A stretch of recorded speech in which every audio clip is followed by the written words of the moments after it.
Jacquet. C'est l'heure où l'on descend fumer aux écuries. Les invités du duc, allumés de taquet, veulent complimenter Henry le jockey, le vainqueur du derby. Les box sont fleuris. Déjeuner doux, avec les armoiries, le crest écossais en or sur fond d'azur. Les boys impertinents, rangés contre le mur, croient devoir faire au lord des mines ahuries. Harry Lees, le héros de la fête et du jour, plus autant qu'un lord-maire au milieu de sa cour, de pâle frognier gourmet, prend son thé vert et laisse défiler devant lui les lords de la noblesse, plein du cynique et froid mépris de la drôlesse pour ces gens qu'il fait perdre et gagner tour à tour.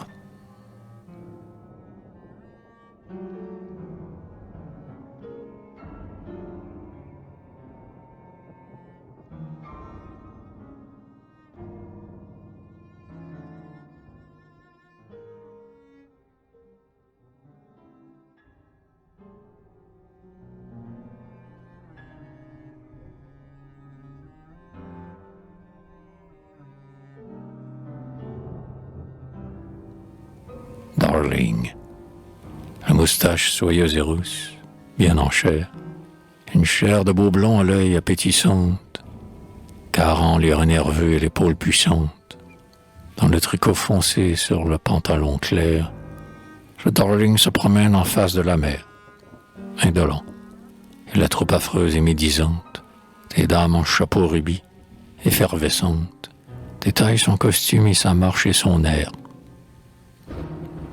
C'est un grec, un escroc. Pis, la vieille duchesse, Tatis l'entraînait.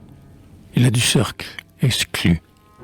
La juge Madame Irbet, dit-on, sa maîtresse. Voyez, c'est indécent. La petite comtesse d'Orseuil, elle s'arrête et lui rend son salut. La comtesse, sa mère, était une drôlesse. Après tout, la fille aura de qui tenir. Et c'est un flux montant de cris, d'aigres paroles, une rumeur d'oisons et de perruches folles, en délire, écorchant l'homme à n'en plus finir. Je l'ai connu jadis, j'en ai bon souvenir. Il était gondolier à Venise, en gondole. Oui, madame, il chantait le soir la barcarolle. Chanteur, a-t-il passé répond de l'avenir. Et le Darling aimé, ravi de tant de haine, beau, sans tempérament, lentement se promène, serti dans son tricot anglais. Son seul orgueil est d'avoir mis le clan des Laidrons en deuil, tandis que, dédaigneux, en marchant, il égrène des aveux non sentis dans l'oreille mondaine de quelque Madame Irbe ou comtesse d'Orseuil.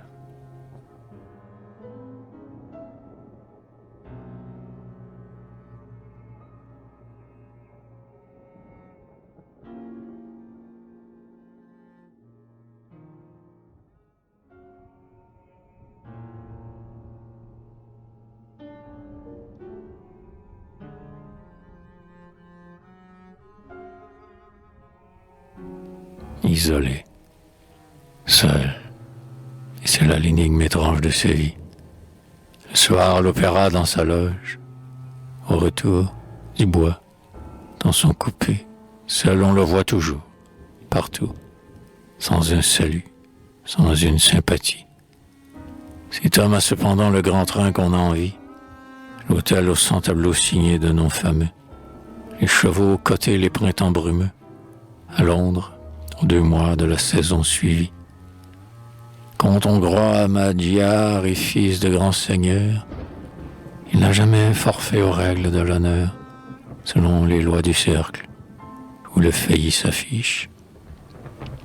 Et seul entre Sigrun et Stanny son caniche, il vit morne et parqué dans son triste bonheur, d'être trop fantaisiste en étant né trop riche.